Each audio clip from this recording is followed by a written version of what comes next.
Bienvenidos. Es un honor para este museo que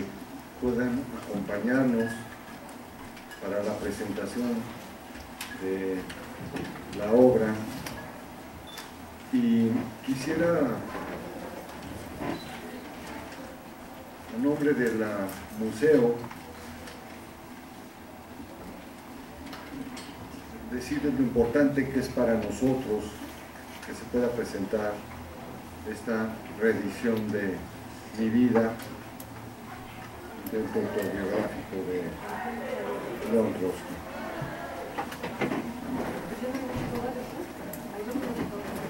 El libro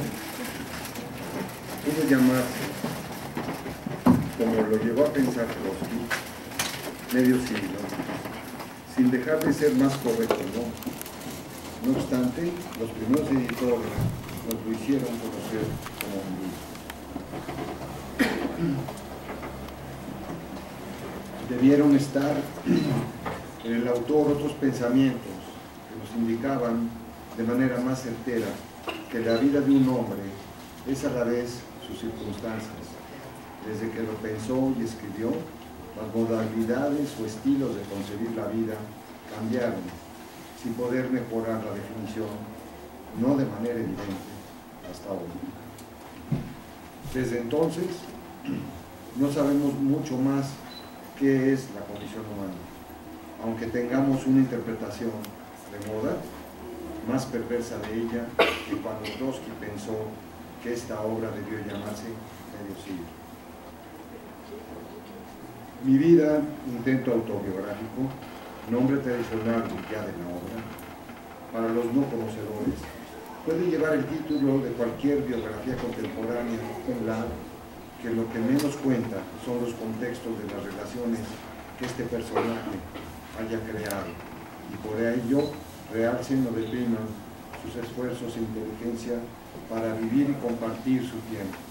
esa vida que nunca es única, sino de todos.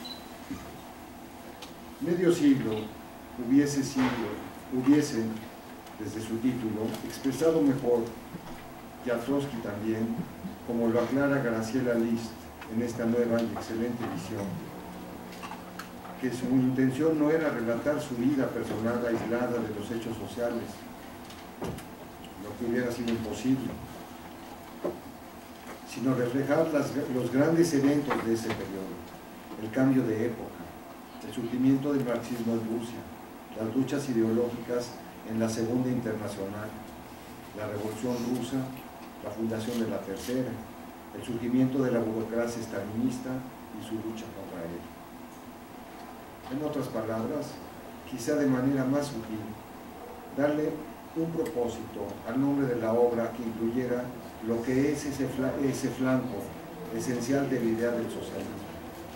en la que el hombre no queda aislado y que, desde sus mismas intenciones de organización social, nadie sobra. Todos los seres son parte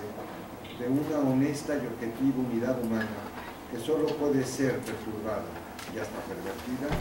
por una preponderancia supuesta, artificial y despótica, para imponer el abuso de unos sobre los demás, en aras de una falsa idea de superioridad que ha podido demostrar la inexplicabilidad de algo que se conoce desde una muy remota antigüedad. Las emociones y sentimientos alterados por el perverso instinto de la vigilancia ante el miedo incomprendido por la ignorancia de los dictadores, miedo de los débiles amenazados por su enajenamiento de absurda ceguedad. La obra reeditada que se presenta hoy fue escrita en 1929. Nos imaginamos en circunstancias anímicas muy difíciles para su autor. Prinkipo, un sitio cercano a Estambul, en Turquía, era ya su segunda estancia. La primera había sido Amar, como asilado político, y los avances de las traiciones a la mejor mística de la revolución de los bolcheviques de 1917 continuaron fortaleciéndose. Ciertas líneas históricas generales afectadas por lo que en ese mismo año se describía como la gran crisis del 29, anunciaban ya desde mediados de esa misma década en Italia y a lo largo de la siguiente en Alemania los largos años de los gobiernos dictatoriales, pocas veces vistos en esa vastedad en la historia mundial. La nomenclatura de fascismos y nazismos escondería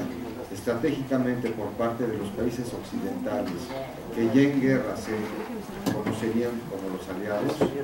en los siguientes años los perfiles del autoritarismo y del despotismo y del estalinismo como una más de esas formas de estado de excepción. El estalinismo se sumó a las formas autoritarias desde las perspectivas de la política mundial recuperada por los Estados Unidos y los países de la Europa occidental, después de haber contribuido a la derrota de los países del eje, a partir de la explicitación de las diferencias que hoy nombramos Guerra Fría. No sería sino hasta que la crisis económica mundial del capitalismo fuera superada con la destrucción de gran parte de Europa y que las inversiones en la industria armamentista fuesen recuperadas con grandes proyectos de inversión,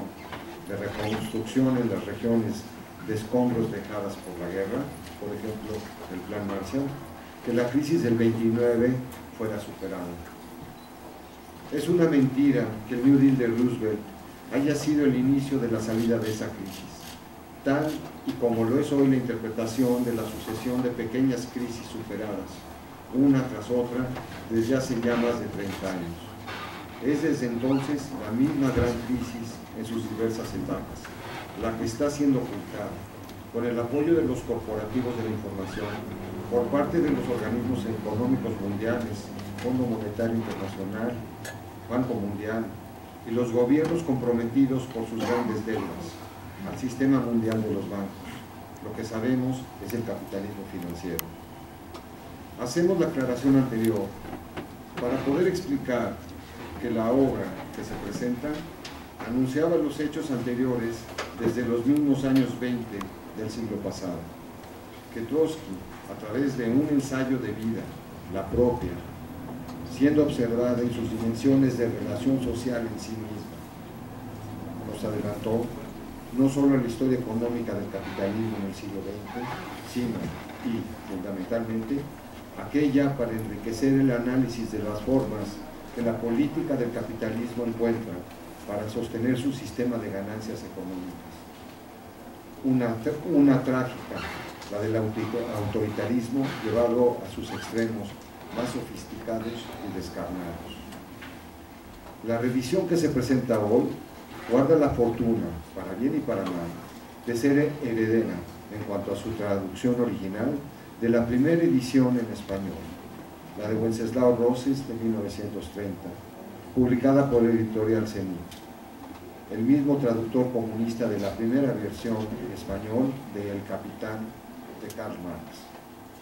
Están las consideraciones, a fin de ser una versión corregida y ampliada de la de Marie Essai Autobiographique, publicada en París en 1934. Además de sumársele la introducción y apéndice de Alfred Rosmer, por lo que se presenta la cronología de vida y obra de Trotsky desde 1929 a 1940, que fueron publicados en 1953 por Gallimard, rector francés.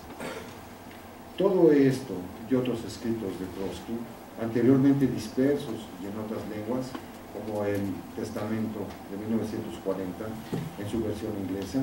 además de la preparación de un árbol genealógico completo de la familia del autor. Se incluye también la introducción de Gabriel García Higueras, amigo del museo, y la inclusión de fotografías de diferentes momentos de Trotsky, hacen que esta nueva edición de León Trotsky, Mi vida, intento autobiográfico, publicada por Sierp León Trotsky, de Buenos Aires, en coedición con el Instituto del Derecho de Asilo Museo Casa de León Trotsky AC, se convierta en la mejor realizada hasta el día de hoy en español. Finalmente, ya para ceder la palabra a los presentadores de la obra, Queremos agradecer a todas aquellas personas ligadas al CEI León Trotsky,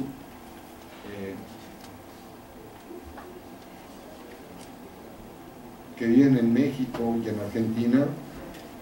Pienso en Pablo y Beatriz, que han estado ayudándonos enormemente en lo que es el ánimo para poder presentar junto con el logo de CEI, este museo, de aquellos que viven entonces en México y en Argentina, con las que el Instituto del Derecho de Asilo Museo Casa de León Trotsky hace, que es ya también hoy Casa Editorial,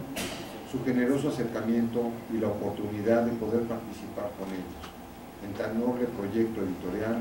cultural y civilizador. Trotsky está de regreso. Muchas gracias.